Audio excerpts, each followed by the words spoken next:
우리가 들어가면서 소화가 제대로 안 되니까 이것이 아무래도 세균에 의해서 발효가 될 가능성이 좀 많이 생기고요. 그 외에 이 장내에서 가스가 많이 생길 수 있는 음식이 잘 알려져 있는 게 이제 콩으로 만든 음식들, 그러니까 그 다음에 뭐 샐러리 같은 것들, 뭐 이런 것들이 많이 만들어진다고 돼 있습니다. 네.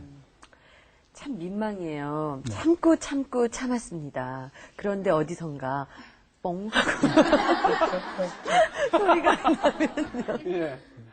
아니 근데 그 소리가 크면 클수록 항문에 질환이 있는 걸로 의심을 해도 되나요?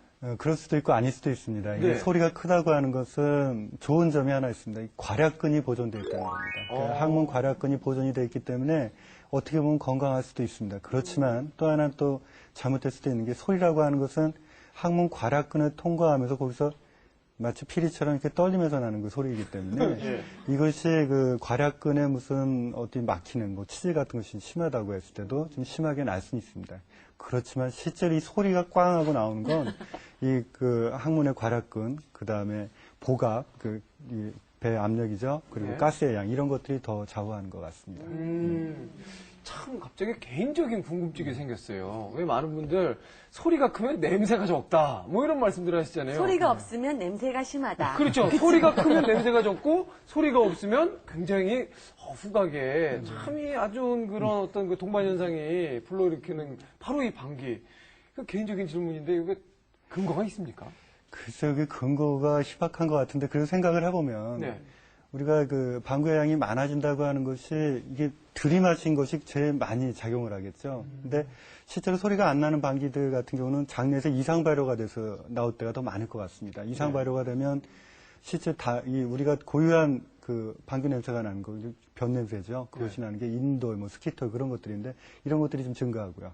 암모니아 냄새가 사실 고기 썩는 냄새거든요. 이제 이런 것들이 이제 갑자기 많이 나오니까 아무래도 소리 안 나는 게 냄새가 날 확률은 많습니다. 선생님한테 이런 말씀 드리니까 믿음이 일단 갑니다.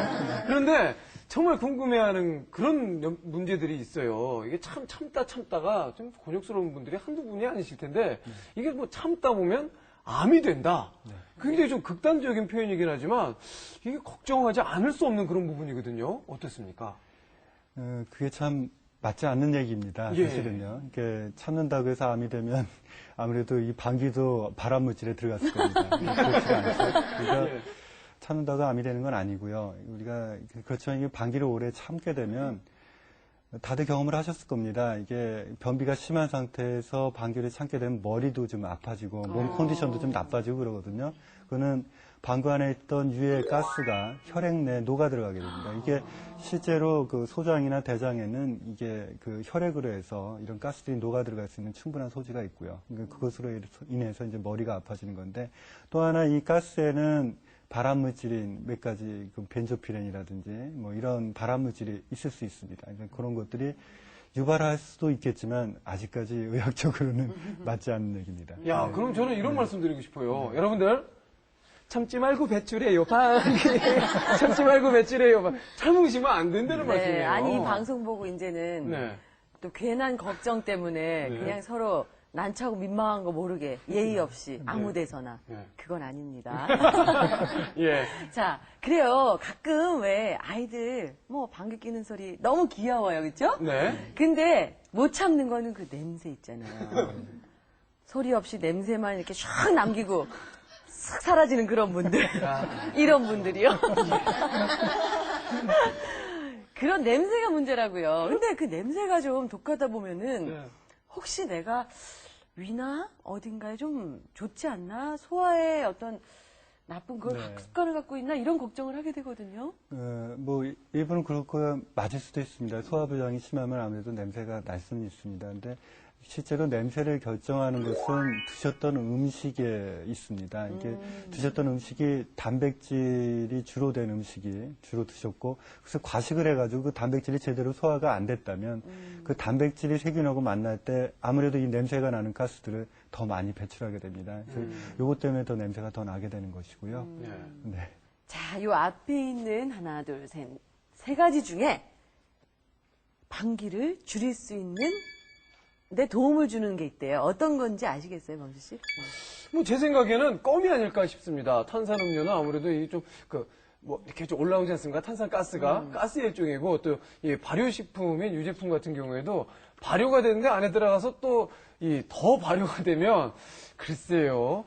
선생님, 이 생리적인 현상을 막을 수는 없지만 그래도 이 서로가 조금은 좀 덜 불편할 수 있도록 이게 좀 그 향이라도 조금 좀 편안하게 저희가 만끽할 수 있는 도움이 될 수 있는 게 어떤 게 있을까요?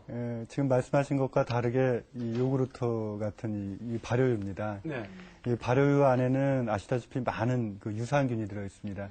실제로 방귀라고 하는 것이 장내 세균총이 잘못돼서 생긴 거기 때문에 유산균이 많이 들어가서 장내 세균총을 정상화시켜줍니다. 그러면서 악취도 좀 줄이고 방귀도 좀 줄이게 되고요. 사탕이나 껌 같은 것은 우리가 먹을 때 자기도 모르게 자꾸 가스가 들어가게 됩니다. 공기를 마시게 그렇죠. 되죠. 예, 공기가 자꾸 들어가게 되니까 그것으로 인해서 더 방귀량이 늘어나게 되고 탄산음료는 아시다시피 뭐 계속 이렇게 나오게 됩니다. 가스를 더 거기다 더해주는 더 많이 거니까. 만들어주는 거니까 아무래도 더 많이 나오게 됩니다. 주위에 보면요, 유난히 음식을 또 빨리 먹을 때 그런 분들이 또 소화가 잘 되지 않아서 방귀가 좀 자주 나온다라고 많이 얘기들 하시는데 그건 맞는 말입니까? 네, 맞습니다. 이게 음식을 빨리 드시면 아무래도 위에서 소화 기능이 제대로 되지 않은 상태에서 다 내려가죠. 그리고 잘 씹지도 않으니까 소화가 안 된 음식이 가스를 많이 만든다고 생각하면 당연히 가스가 많아질 수밖에 없습니다. 또 빨리 드시는 분들 같은 경우는 몸 안에서 사실은 소화라고 하는 거는 완전히 몸을 이완시켜서 해야 되는 건데 긴장된 상태로 소화가 되기 때문에 긴장되면 장의 움직임이 좋아지지 않습니다. 그래서 가스가 더 많이 생기게 되고요. 그래서 이렇게 되면 아무래도 더 가스도 많이 나오는 그런 효과가 있습니다. 뭐 사실 조금 있으면은 많은 분들 이제 식사 시간이실 텐데 이 방송을 통해서 저희가 이런 그 주제를 말씀을 드린 게 다 여러분들의 건강을 위해서입니다. 예, 너무 참지 마십시오. 네. 오늘 아주 자세한 말씀 주신 우리 송호진 선생님 고맙습니다. 네, 고맙습니다. 감사합니다. 네, 살림의 여왕에서는요, 여러분들 주변에 계신 생활의 지혜, 살림의 지혜, 그리고 또 건강의 지혜가 있으신 주부님들의 참여를 기다리고 있습니다. 그리고 또 한 가지 있는데요, 이 식품 첨가물, 그리고 초콜릿에 관한 궁금증이 있으신 분들은요, 주저하지 마시고 교육방송 인터넷 홈페이지 살림의 여왕 게시판에 여러분들의 궁금증, 궁금한 의견들 올려주시면 저희가 속 시원히 풀어드리도록 하겠습니다. 네, 내일은 감각 있는 금요일 기다리고 있습니다. 겨울 인테리어 2탄 리폼으로 겨울나기 준비했습니다. 내일 오전 11시 여러분들 변함없이 찾아뵙겠습니다. 고맙습니다. 감사합니다.